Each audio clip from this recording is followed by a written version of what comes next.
नमस्कार दोस्तों, कैसे हैं आप सब। इस वीडियो में भगवान श्री राम के कुलगुरु श्री वशिष्ठ जी के जीवन की विशेषताओं के बारे में जिक्र किया जाएगा। महर्षि वशिष्ठ जी बहुत ही महान योगी हैं। इनके स्वभाव में दयालुता और इनके अच्छे उपदेशों के कारण यह सदैव चर्चित रहे हैं। यह बचपन से ही आध्यात्मिक प्रवृत्ति के थे। ये ब्रह्मा जी के मानस पुत्र के रूप में जाने जाते थे। ये सबसे महान ऋषियों में से एक है और इनकी पत्नी अरुंधति पवित्रता में सर्वश्रेष्ठ है। सप्त ऋषि तारा मंडल में महर्षि वशिष्ठ जी के साथ इनकी पत्नी अरुंधति भी हमेशा विराजमान रहती है। सृष्टि के रचयिता ब्रह्मा जी को जब विज्ञान प्राप्त होता है कि आगे चलकर सूर्य वंश में मर्यादा पुरुषोत्तम भगवान श्री राम अवतरित होंगे, तो वशिष्ठ जी ने ब्रह्मा जी के कहने पर सूर्यवंश में ब्राह्मण रूप में जन्म लेना स्वीकार कर लिया।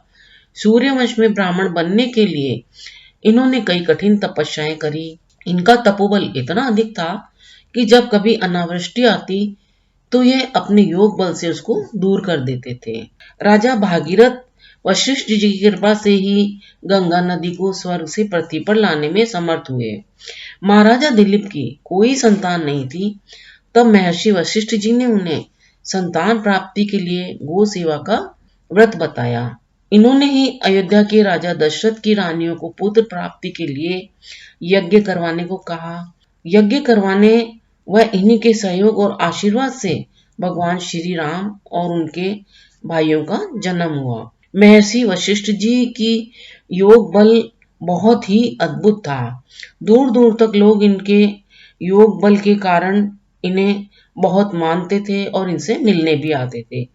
एक बार महातपस्वी एवं महाशक्तिशाली महाराजा विश्वव्रत सेना सहित उनके आश्रम में आए। महर्षि वशिष्ठ जी ने सेना सहित उनका खूब आदर सत्कार किया। राजा ने जब गुरु वशिष्ठ जी के आश्रम में एक नंदिनी नामक कामधेनु गाय का अद्भुत चमत्कार व प्रभाव देखा, तो राजा उस गाय को बलपूर्वक अपहरण करके ले जाने की कोशिश करने लगे, जिससे वशिष्ठ जी की सेना ने ध्वस्त कर दिया। इससे राजा विश्वव्रत लज्जित होकर हिमालय की ओर जाकर घोर तपस्या करने लगे। उनकी कठिन तपस्या से प्रसन्न होकर भगवान शंकर एवं सृष्टि के रचयिता ब्रह्मा जी के वरदान से विश्वव्रत ने दिव्य धनुर्विद्या के ज्ञान के साथ ही साथ अलौकिक बल, पराक्रम, पर्वतास्त्र आदि अनेक अस्त्र शस्त्र प्राप्त किए। ये सभी शक्तियां प्राप्त करके विश्वामित्र जी वापस वशिष्ठ जी के आश्रम पर चले गए और उन्हें परेशान करने लगे। वशिष्ठ जी ने अपने बल से अपने ब्रह्मदंडी को पृथ्वी पर गाड़ दिया, जिस पर विश्वामित्र जी के सभी अस्त्र शस्त्र समा गए। यह देखकर विश्वामित्र जी ने अपने क्षत्रिय बल को धिक्कारते हुए कहा, ऐसे क्षत्रिय बल को धिक्कार है। विश्वामित्र जी के मन में बार बार यही विचार आया और वे यही सोचने लगे कि वास्तविकता में तो ब्रह्म तेज रूप बल ही वास्तविक बल है, क्योंकि एक ब्रह्मदंडी के सामने मेरे सभी शक्तिशाली अस्त्र शस्त्र भी पराजित हो गए। इससे शर्मसार होकर विश्वामित्र जी ब्राह्मण तत्व प्राप्त करने के लिए फिर से कठोर तपस्या करने लगे, लेकिन अहंकार का भाव वह तब भी त्याग नहीं पाए। इसी अहंकार के कारण ही विश्वामित्र जी ने महर्षि वशिष्ठ जी के 100 पुत्रों को मार डाला, किंतु फिर भी वशिष्ठ जी ने माफी का मार्ग ही उचित समझा। विश्वामित्र जी ने जब वशिष्ठ जी के साथ और बुरा करना चाहा, तो उसी समय वह उनके आश्रम में थे, तभी उन्होंने वशिष्ठ जी द्वारा अपनी पत्नी से सबकी प्रशंसा करते हुए सुना। तब वह अत्यंत दुखी और फिर पश्चाताप करने लगे और सोचने लगे कि देखो, मैंने इनके साथ इतना बुरा किया, फिर भी इनके मन में मेरे प्रति भी जरा भी द्वेष नहीं है।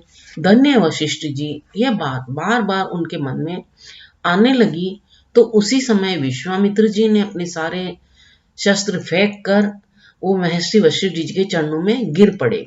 वशिष्ठ जी ने उन्हें माफ करके अपने गले लगा लिया और विश्वामित्र जी को ब्रह्म ऋषि के रूप में स्वीकार कर लिया। इस तरह अपने शत्रु के द्वारा उनके साथ किए गए गलत व्यवहार को भी वशिष्ठ जी ने क्षमा किया और विश्वामित्र जी पर उपकार किया।